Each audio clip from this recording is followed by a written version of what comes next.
সাংবাদিক সম্মেলন আপনাদেরকে ডেকেছি। আমাদের মধ্যে দলের তরফ থেকে আমাদের মধ্যে উপস্থিত আছেন আমাদের জেলার তৃণমূল কংগ্রেসের অন্যতম নেতা এবং রাজ্যের মাননীয় মন্ত্রী শ্রী অরূপ রায়। আমাদের দলের এই জেলার সাংগঠনিকভাবে দুই সভাপতি, হাওড়া সদরের সভাপতি বিধায়ক গৌতম চৌধুরী, হাওড়া গ্রামীণের সভাপতি বিধায়ক অরুণাভ সেন। আমাদের তিন বিধায়ক আছেন, আমাদের রানা চ্যাটার্জি, সুকান্ত পাল, পিয়া পাল। আমাদের জেলা পরিষদের সভাধিপতি কাবেরী দাস আছেন। আমাদের জেলা পরিষদের পূর্তের কর্মাধ্যক্ষ তাপস মাইতি এবং জেলা যুব তৃণমূল কংগ্রেসের সভাপতি কৈলাস মিশ্র। আপনারা জানেন আমাদের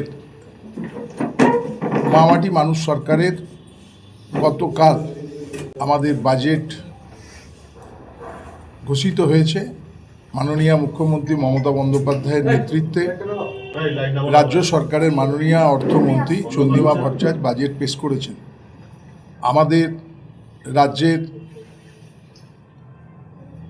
মাননীয় মন্ত্রী এবং আমাদের সম্মানীয় নেতা শ্রী অরূপ রায় আপনাদের কাছে কিছু কথা বলবেন। যে মাননীয় মুখ্যমন্ত্রী মমতা বন্দ্যোপাধ্যায় গতকাল একটা ঐতিহাসিক বাজেট পেশ করেছেন বিধানসভায়। মমতা বন্দ্যোপাধ্যায়ের তৈরি করা এবং অর্থমন্ত্রী চন্দ্রিমা ভট্টাচার্য পেশ করেছেন এবং আজকে সেটা পাস হয়েছে এই বাজেট। এবং এই বাজেটে কীভাবে কি জনমুখী বাজেট, কতটা জনমুখী সেটা আপনারা নিশ্চয়ই উপলব্ধি করেছেন। মানুষ খুব খুশি। আমরা রাস্তাঘাটে, পাড়ায় পাড়ায়, বাসে, ট্রামে বিভিন্ন ক্ষেত্রে আমরা দেখতে পাচ্ছি যে খুশি হয়েছে মানুষ এবং মানুষ দুয়ার তুলে মমতা বন্দ্যোপাধ্যায়কে আশীর্বাদ করছে, এটা আমরা দেখেছি। সুতরাং আমরা আজকে সাংবাদিক বৈঠক করে আপনাদের মাধ্যমে সারা বাংলার মানুষকে জানাতে চাই